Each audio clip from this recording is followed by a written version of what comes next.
Have you ever tried drawing flowers in pen and ink and they end up looking a little too harsh or stiff?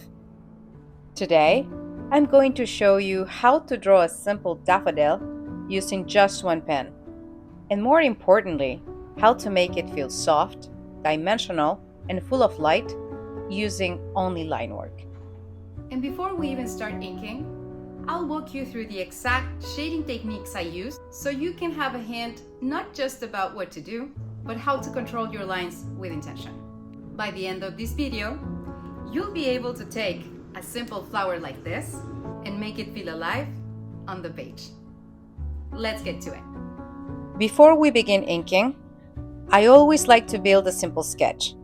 I start by placing a larger oval to define the overall space of the petals, but this isn't about precision. This is just a guide to understand how wide and open the flower will feel on the page. Inside that, I draw a smaller oval to mark the position of the corona, that central trumpet-like structure that gives the daffodil its character. Next, after placing 6 curved lines radiating outward from the center, I begin building each petal one by one, using those guidelines as reference. And back to the corona, I begin shaping it as a soft, slightly flared form. I'm not focusing on details yet, just the general volume and direction. Then, I move on to the stamens, just to add some detail. Once the flower itself feels balanced, I move down into the stem. And finally, I add a few of long, slender leaves. These will help frame the flower and bring a sense of movement and balance to the composition. And before I put ink on the flower itself, I want to show you the 7 line techniques I'll be using, because once you know what each one does, the rest of the drawing becomes much easier to follow. The first one is simple line shading, just parallel lines in all directions. The most useful foundation in pen and ink because it lets you build value gradually. The second technique is shading with the pen tilted at about 45-degree angle. This works especially well if your pen is a little older, because the line becomes lighter, softer, and less sharp. The third is broken shading. Here, the lines are interrupted rather than continuous. I use this when I want to suggest a transition into light without fully filling an area. The fourth is contour shading. Instead of using straight lines, I let the lines follow the curve of the form. Next is curved cross-hatching, where both sets of lines follow the form. This works great for organic subjects like flowers because it reinforces their natural flow. Next is straight cross-hatching. This is helpful when I want to deepen the shadows with more structure and control. Finally, this is line weight variation or modulated hatching. This means some lines are slightly darker, thicker, or more emphasized than others. I'll use this in both straight and curved lines to guide the eye, suggesting light and make certain forms feel more dimensional. And remember, to use any of these techniques, you can use any pen you have in hand, not just a Micron. Now, for this exercise, I'm only going to use a Micron 03. Now, I like to begin with the stamens inside the corona. Even though they're subtle, they help anchor the focal point of the daffodil and give me an early sense of where the darkness details will sit. Next, I'm moving into the center of the daffodil. Here, I'm using line weight variation to create the illusion of light hitting the form unevenly. I'm not shading the entire center the same way. Instead, I'm thinking about which planes face the light and which fold inward into shadow.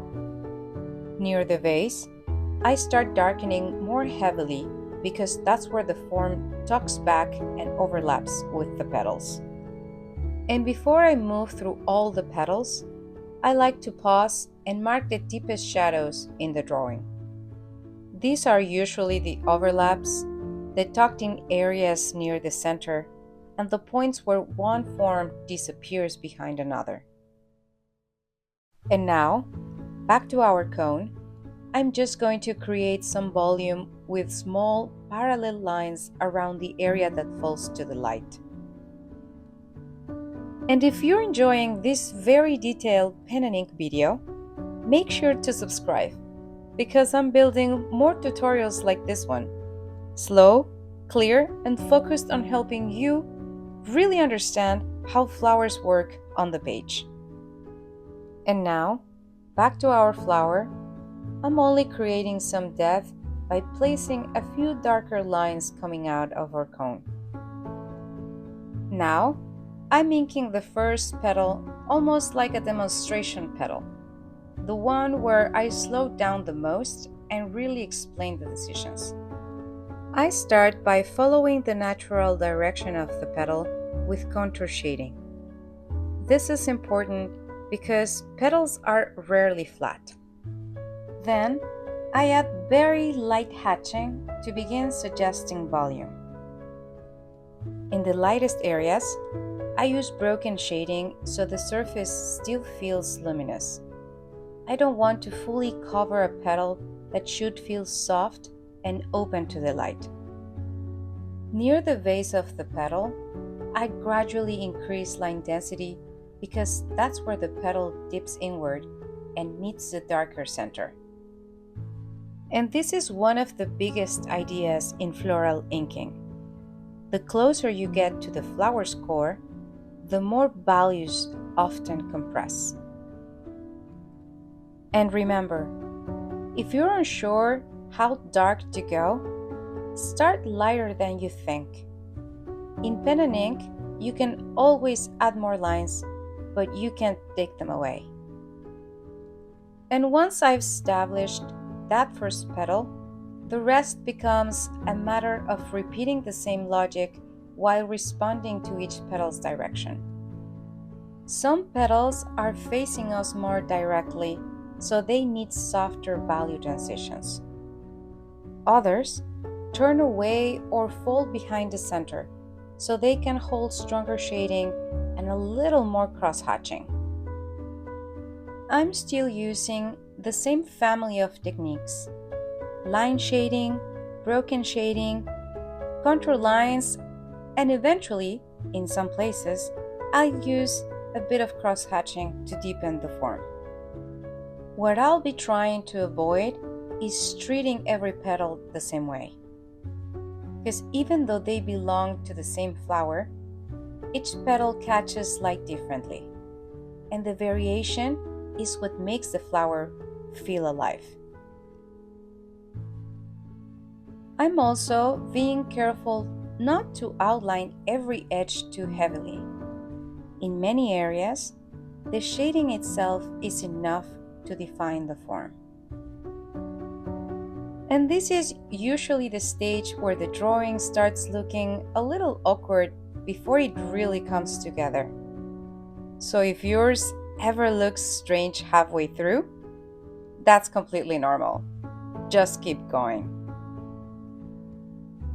And if you're drawing along, tell me in the comments which part feels the most challenging. I always read them and it helps me know what to break down more in the future videos.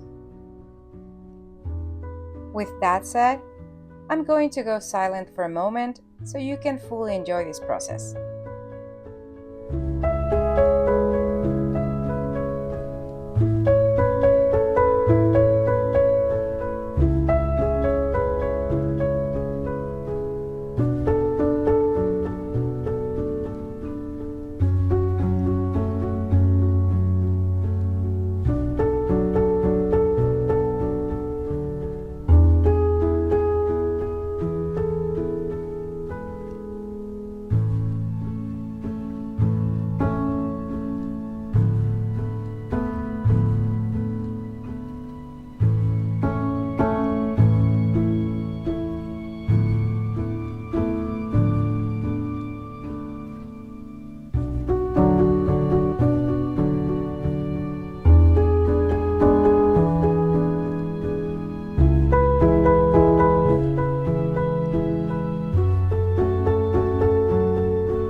I'm back.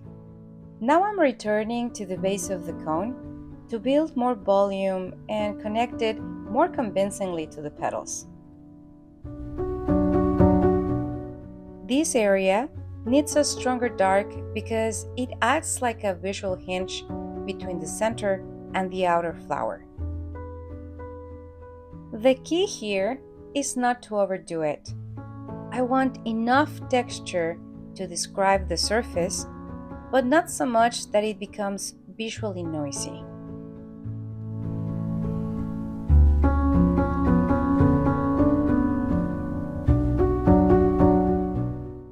Next, I'm going to lightly create some contour for my leaves, just for structure.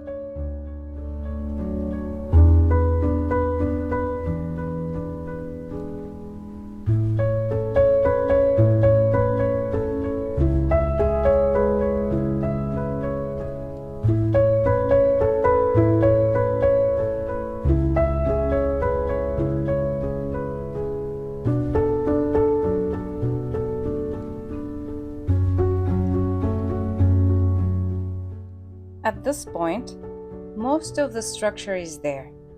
So what I'm doing now is refining. I'm cross-hatching selected areas to deepen the shadows, especially around the center and where the leaves overlap. I'm checking whether the lightest areas still feel open enough, whether the darkest areas are dark enough to support the composition, and whether the transitions between values feel smooth.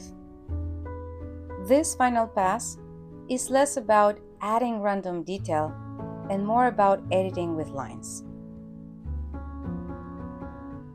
And if you're enjoying this kind of slower, more thoughtful flower tutorial, don't forget to like this video. It really helps this channel and lets me know to make more in-depth pen and ink lessons like this. I'm going to go silent for a moment while this phase of the shading progresses, but I'll be back shortly.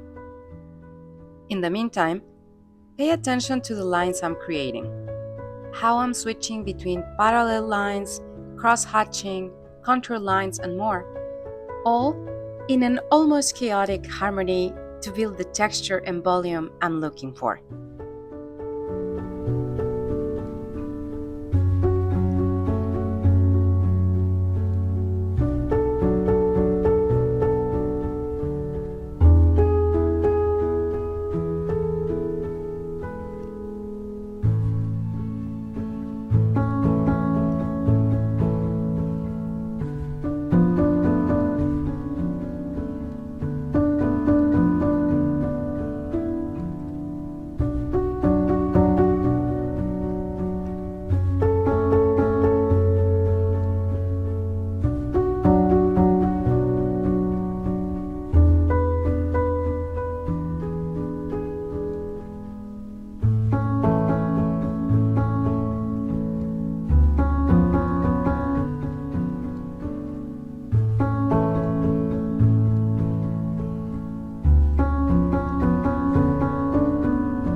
Next, I'm finally moving into the leaves.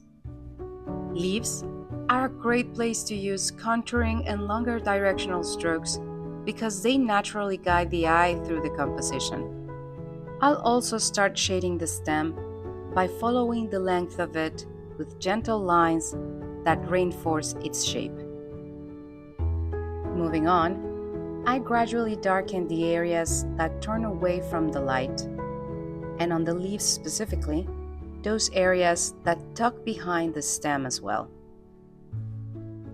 And as we're getting closer to the end of this tutorial, what I hope this practice showed you is that you really don't need a huge set of tools to create a flower with softness, depth, and character. Using just one pen, we were able to build the entire drawing by changing the way we use the line. Soft shading, broken marks, contouring, cross-hatching, and line weight variation. So the real skill is not having more pens. It's learning how to make one pen do more for you. And by the way, you can use any pen you have. From gel pens to ballpoint pens, all of them work. If you tried this daffodil, I'd love for you to tell me in the comments which shading technique was the most helpful for you. And if you want more tutorials like this, from sketch to ink, subscribe, because I have more flowers coming up. And here's the finished daffodil. Thank you for watching. See you next time.